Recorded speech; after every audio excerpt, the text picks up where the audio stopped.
That closet in your house, the one overflowing with old board games, with the worn-out boxes, and maybe a few missing pieces, you probably see it as just rainy day clutter.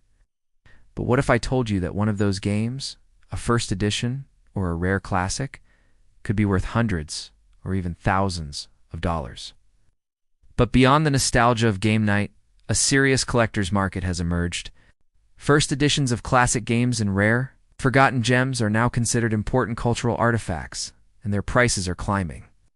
All the tokens, all the cards, the dice, the movers, and crucially, the original instruction manual. An incomplete game's value drops dramatically. Today on Treasure Hunters, we're lifting the lid on the nostalgic and surprisingly valuable world of vintage board games. Welcome back to Treasure Hunters. For generations, board games have been a staple of American family life. Many classic games were produced for decades, and only the earliest versions are truly valuable. You have to know what to look for to identify that first printing. The original, first printing set of 3 digest-sized booklets in a simple white box is a legendary item that launched the entire role-playing genre. Some games were also just not popular and had short production runs, making them rare today.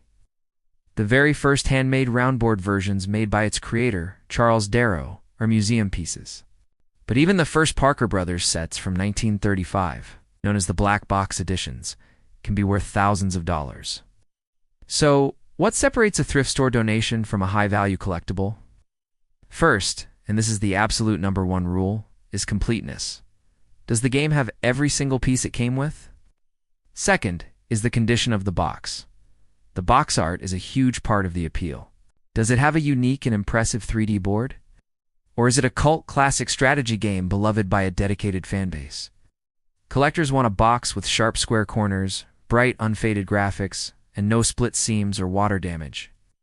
The box is often the first thing to get destroyed, so a great box is a huge plus. Third is the edition and rarity. Is it a true first edition? And finally, the it factor. Is the game tied to a popular TV show or movie from its era? Now, let's look at some of the Holy Grail board games that are worth a fortune. A first edition of Monopoly. We're not talking about the version you have now. Dungeons & Dragons. This is the game that started it all. Dark Tower.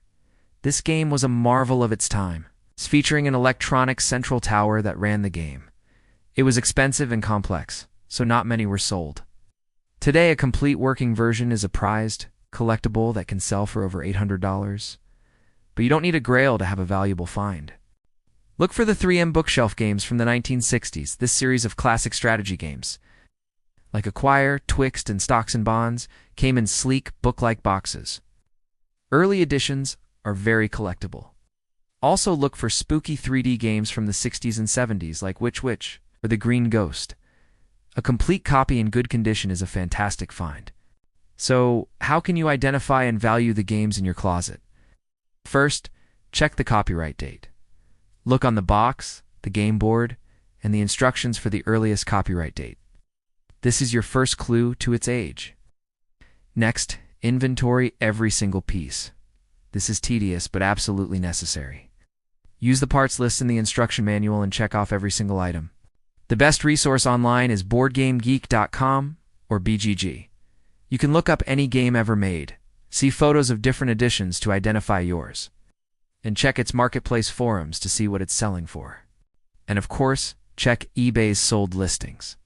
Search for the game title and the year, then filter by sold items. Pay close attention to the listings to see if they were verified as 100% complete, as this heavily impacts the price. So don't just see that stack of old games as clutter. Open them up, count the pieces, and do a little research. You might discover that your family's rainy day entertainment from yesterday is a very valuable treasure today. If you enjoyed this trip down memory lane, hit that like button, subscribe to Treasure Hunters, and tell us in the comments what your favorite board game was as a kid.